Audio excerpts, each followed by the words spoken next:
So, Transformers War for Cybertron is this new show that's on Netflix. There's 2 chapters out right now, and there's going to be a third one. So, I haven't said anything. Well, I haven't said anything on my channel in like a year. So, and in particular, I haven't said anything about either the first season or the second season, so I'm just going to talk about them both conglomerately and give my thoughts. So, Transformers War for Cybertron, it is called War for Cybertron, and there was a Transformers game that was also called War for Cybertron, but I'm pretty sure that they have nothing to do with each other. Let me tell you the things that I like about it first. When the trailer came out, I was really excited about it for several reasons, because first of all, the aesthetic looks really nice. It harkens back to G1 most definitely. Personally, I'm a fan of the G1 aesthetic. It's one of my favorites. And I know this is really specific, but one of the reasons I love it so much is because the size scale between the characters is so dramatic. And I feel like in recent Transformers iterations with like Cyberverse and Robots in Disguise, we've been really missing out on like the dramatic size scale differences in the character designs. I feel like nobody else ever cares about that, but I care about that. The animation looks really neat. It's animated, I think, by Rooster Teeth, which is the studio that did that anime on the internet called RWBY, which I have not seen, but I heard good things about it.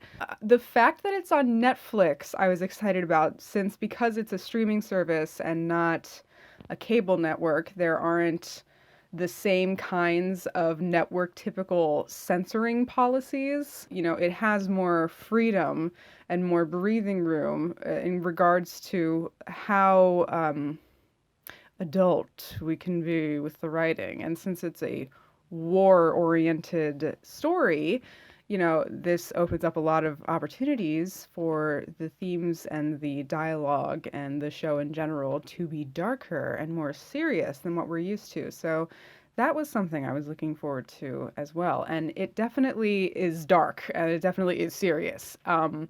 Is that a good thing, though? We're going to get to that. The first season is a slow burn. There's a lot of things about the show that are unique to it in regards to being a Transformers show, because Transformers is such an action-packed franchise, of course. It's a little bit unusual to be seeing a take on Transformers that kind of slows things down and really hones in on the politics and the dialogue. I personally prioritize like story and substance and characters above action, and in the first season there's a lot of dialogue and it's a really slow pace, but there's not a lot of action. So focus on me, camera, please. Hello? Hello? Okay. Second season, however, has a lot of action and not a lot of substance, in my opinion, and the 2 seasons are really juxtaposed to one another in that way. I feel like the writers probably did that on purpose. Here's my main problem with the show.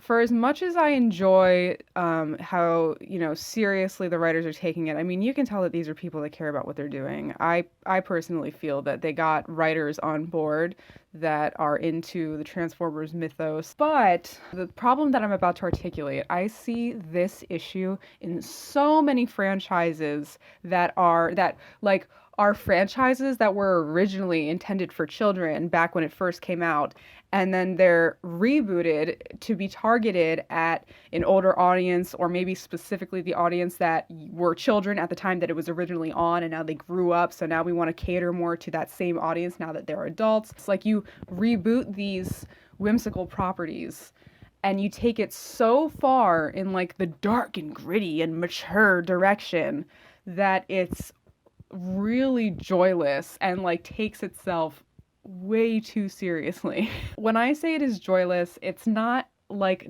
Dunkirk levels of depressing exactly. I mean, it's not going to be that. It's Transformers. But there are no jokes. There's no comedy. There are no light moments. It is 100% dark and mature 100% of the time. This probably isn't an issue for everybody, but I dislike it when a property, especially one with the fantastical whimsy of alien transforming talking autonomous robots, takes itself this seriously. The show can be about war, and it can be dark, and it can be mature. You can still have jokes and light in there. I personally feel like the most successful properties that deal with, you know, heavy themes like death and war are ones that actually successfully balanced light and dark. This show, there's a character named Bumblebee. And let's talk about Bumblebee. There's things that I like and dislike about this character. He's not an Autobot at first, and he's very vocal about that. He comes in and he's like this ideological renegade, this derelict who is like a scout for hire. He intransigently refuses to align himself with either side of the war because he's so over the whole idea of war, and all he wants is peace, and he's got this attitude and this swagger about him, right? So in a way I kind of like that, because that is a very unique and unprecedented take on the character, and it kind of sets up a situation where we're going to have this, you kind of get the sense that he's going to have to go on this sort of abstract emotional evolution to ultimately pick which side he's going to be on and become the Bumblebee that we're more familiar with. So I'm like getting myself prepared to witness this fascinating arc. And then what they do is they give him this like really random dumbass like Deus Ex Machina thing so that he has no choice but to join the Autobots, which is stupid. And then he loses the Deus Ex Machina 2 episodes later, and then it's never mentioned again. And I actually think that this like huge disappointment is symptomatic of one of the issues that I have with the show overall. They set up things that are going to be woven into this deeply complex, deeply mature mythos that they're weaving together. And then there's only 6 episodes a season, and each episode is only 20 minutes. There is a lot going on, and if this series was 23 episodes long and each episode was 40 minutes, it might make sense to set up so many different stories with so many different casts of characters in so many different environments. But when you have such a limited space of time, I mean, each season is 120 minutes, it's a couple hours, it's like it's a feature-length movie. If you set up so many things and then we don't have time to focus on anything for a very long period of time, I'm finding myself not caring about any of this because there's no time for me to internalize any single plot point that's being set up. As a person that likes to internalize the story very deeply and get attached to the characters and see their relationships evolve and like all that stuff, like I can only speak for myself, but I like to like stuff sit with me. And the spacing and the pacing of this show is so sporadic that you're not gonna get that kind of experience out of it. And like an additional reason that disappoints me so much is because they brought back a lot of fan favorite like G1 mainstay characters that I feel like have been neglected or mistreated across these iterations. So I was really excited to see the characters like Prowl and Ironhide, Wheeljack, Chromia, and what's her name? Yeah, I care a lot about this character. I can't remember her name. The pink one. RC. I was excited to see her. Red Alert. I think... What's the name of that red scientist? Ooh, Prospector? Projector? Fuck. What's his name? He was a G1. He was red. He was a scientist. He had a... Perceptor!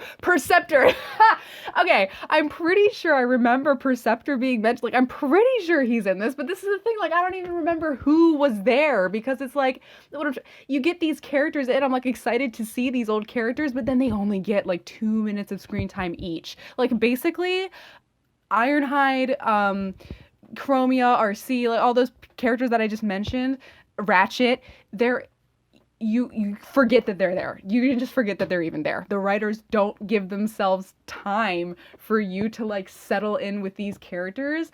And then it's like, what's the point of even seeing these like old fan favorites and getting excited about them if they're going to be treated equivalently to background props? You know what I mean? If it's not Optimus or Bumblebee or Starscream or Megatron, or I guess Wheeljack or Elita, those are the only characters that like get any kind of extended amount of attention where you can actually remember anything about them. And what's also symptomatic of this problem of not getting to know anybody or anything because of how sporadic the pacing is, when there are moments that are supposed to be emotional and when the show does like slow down, instead of being evocative, it's just weird. Optimus Prime and Megatron.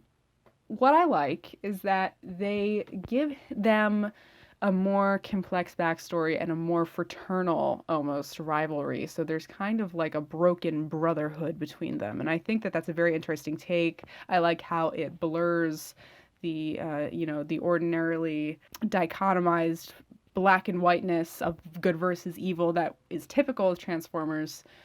But with like Optimus and Megatron, when they have their moments that are revelatory of their complex relationship, you can tell that it's supposed to come off like very deep and emotional. Like there's this one scene where Optimus Prime is about to kill Megatron.